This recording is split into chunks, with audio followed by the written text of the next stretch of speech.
going on, ladies and gentlemen? It's your boy FarRock22M, aka Infamous Owen, Infamous_Owen on IG. You know, we gonna make it one of those 420 posts again. I'm in Brooklyn right now. Hold on, there's a lot of cops and shit going on and traffic and things like that. Hold on, let me make sure we in the clear because I don't want to catch a ticket. What's going on? Hearing a fire. But yeah, so this is one of those 420 videos where we're going to talk about something that a lot of people didn't get to experience. And remember those underground weed parties that people was going to? We call those seshes. Now, how many of y'all actually experienced a sesh before? I'm talking about, you know, real live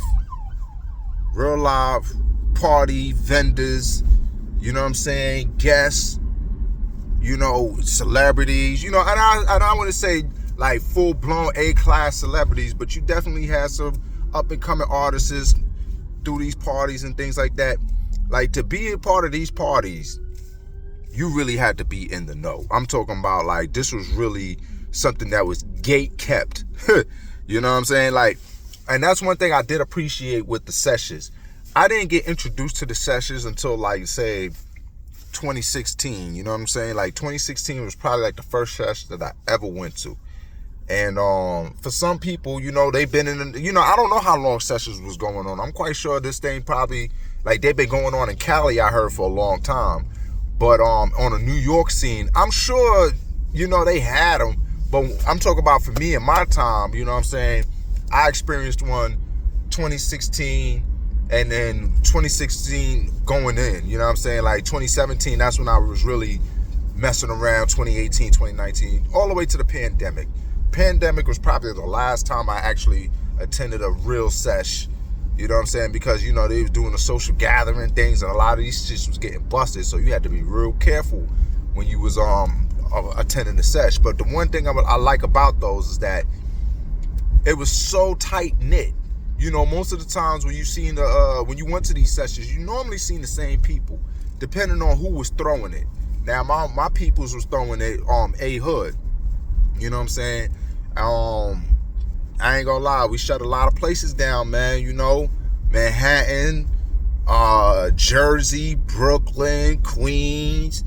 You know what I'm saying? My bro Queens was throwing a lot of parties. You know what I'm saying? And I ain't gonna lie, it was a great experience.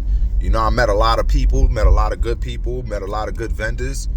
You know, I can name some, you know what I'm saying? Like, one of my favorite vendors, actually, is the Smugglers Club.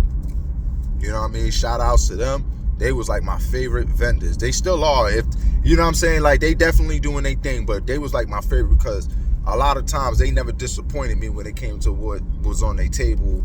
And even down to the pre-rolls, you know what I'm saying? Like, everybody try to get complicated with pre-rolls, do all this keef shit. They ain't need to do all of that. Their butt alone, like, you know, for us people, some of us, like, we like a grabber and that Fonto and all that. Let's just say if you smoke the pre-roll from them, and they ain't have none of that, in there, bro, them pre-rolls was hitting, and it was tasting good. You know what I'm saying? Like, you really didn't need grabber or Fonto. That's when I learned that you ain't need grabber or Fonto for certain buzz. We like them because we came from the Dutch era. You know, we like a little kick or something like that. But when you have good bud, you don't need that. So, but I ain't gonna lie, like, the first vendor I dealt with or, you know, got experience with was a vendor named MK, aka Mortal Chronic. Now, this is the first time, like, I ever had, like, straw nana. I got it from him.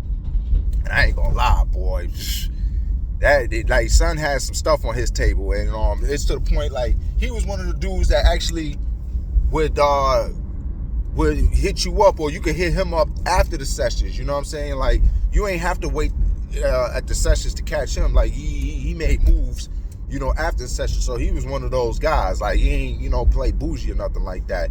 But I had to go all the way up to the Bronx one time, you know what I'm saying, to catch this guy. But it was all good though, because when you chasing good bud, you'll go anywhere for it. But the sessions, man, met a lot of good people in there, a lot of good vendors, you know, New York Pottery, Stony Farms, the Smugglers Club, Mortal Chronic, who else we had? You know, they had, I forgot the name of the logo, but it had like a frog with the Puerto Rican flag. Like, there's a few vendors that I can name, but it's like I can't name them off the top. But, you know, I'll be here all day naming some of these people. But shout outs to them, man. And I'm talking about like from 2017 to 2019.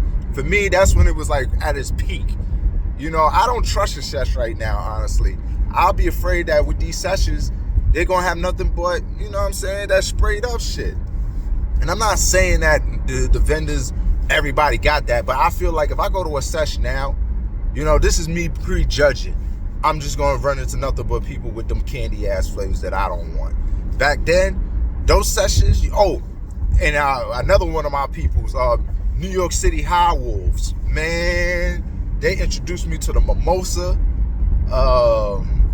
They had the Gluckies, the Wookies, you know what I'm saying? Like, I don't know what happened to them. New York City High Wolves, NYC High Wolves, they definitely was popping. You know what I mean? I'm sure a lot of these people are still around, but ever since I've been off of that scene, I haven't seen or heard from none of them. A lot of these Instagrams got canceled, you know what I'm saying? But it was definitely an experience. And a lot of people did experience that, and a lot of people didn't experience, because here's the thing, you ain't let everybody know about these Sessions. And even if you had a grimy homeboy or somebody, you would never tell them. Because here's one thing, if you violate that small community, you was gonna have to answer for that. You know what I'm saying? You ain't gonna just come and do some bullshit. Niggas gonna wanna know who sent you. And that's the thing, like, even with these Sessions, they were so tight-knit that even if you did get a ticket, or you happen to make the cut, or you happen to get the address, and nobody recognizes you, you're still gonna get asked questions like, yo, who's your reference? Like, I ain't never seen you before. Like, yo, who? You know what I mean? Get them on the phone. Like, get your peoples on the phone. Like, yo, like, they're going to confirm, because, yo, we cannot take a chance of having no undercovers, no sting operations, because there was a lot of shit going on. Like, what the parties that my man was throwing, there was no robberies, no bullshit. The most you have up in there is probably like a disagreement, you know what I'm saying, between two vendors, or a vendor and a guest, but it never got physical. I never seen nothing physical happen. I ain't never hear about no robberies, none of that. That was probably going down at other parties, but it wasn't going down at ours. But when it was going down at other parties, like I said, that was when the sloppiness started to happen. You know what I mean? Because I remember, like, I wasn't bringing everybody to these type of parties. You know what I'm saying? Like, if you was like on some cheap shit, you know, always penny pinching, you couldn't be in these parties. You wouldn't enjoy it. Because at that time, when everybody was still spending 25 or started spending 25 for an eighth, you know, these parties, if you wanted to get some gas, it started at like 45, 50 for the real gas. And a lot of people wasn't used to paying that. But the point was of these Sessions, the point of the Sessions was to get the exclusive stuff. You know what I mean? The shit that you could not get on the street. And people was really getting those packs, boy. This is when you knew who was really connected. And there was a lot of people who was connected. And like I said, I haven't been to one in years. I would love to see what's going on. I would love to see, you know, if it is like how it was.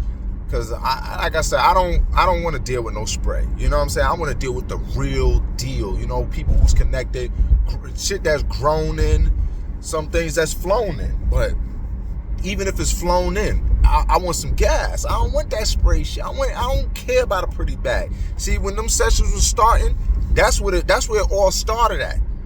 You know what I mean? Niggas didn't have Mylar bags on the streets. This how you knew you had some exclusive bud. When a nigga had a Mylar bag, you know what I'm saying? You knew it was something special in that bag. Now, man, listen, you can't even trust the Mylar bag.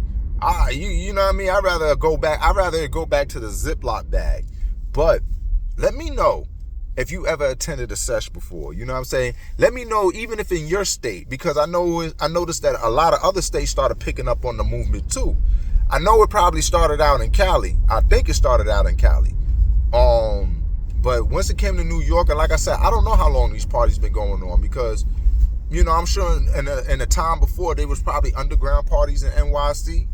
But I know in my time, I started going to them in 2016. And I think that was like the end of it. You know what I mean? I think if it wasn't the end of it, you know, it was a beginning to an end. You know what I'm saying? But I think the last good parties was probably during the pandemic, and after that, I haven't been to one since, so I can't really tell you. But the height of what's going on right now is not a lot of good weed in the air. This is all the spray stuff. But that's beyond the fact that the Seshes, was not the shit. Like the Seshes was the shit, bro. And I had good times. And the thing about it is like back then they wasn't throwing no sesh every week and every day. There was a time you had to wait like once a month for these things to pop off, maybe twice a month, maybe. So when it happened, it was very special. It wasn't saturated. You know what I'm saying? So it was an event to wait for. But listen, let me know if y'all want a part 2.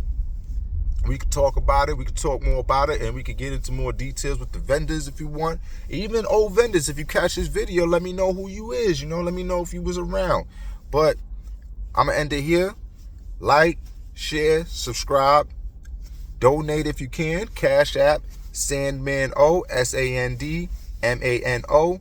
Most importantly, like, share, and subscribe. And let me know what y'all think in the comments, man. Let me know if you ever been to a sesh, or if you want to attend a sesh, or if there's anyone, if there's any sessions going on that you think I might like. Let me know. Peace out, y'all.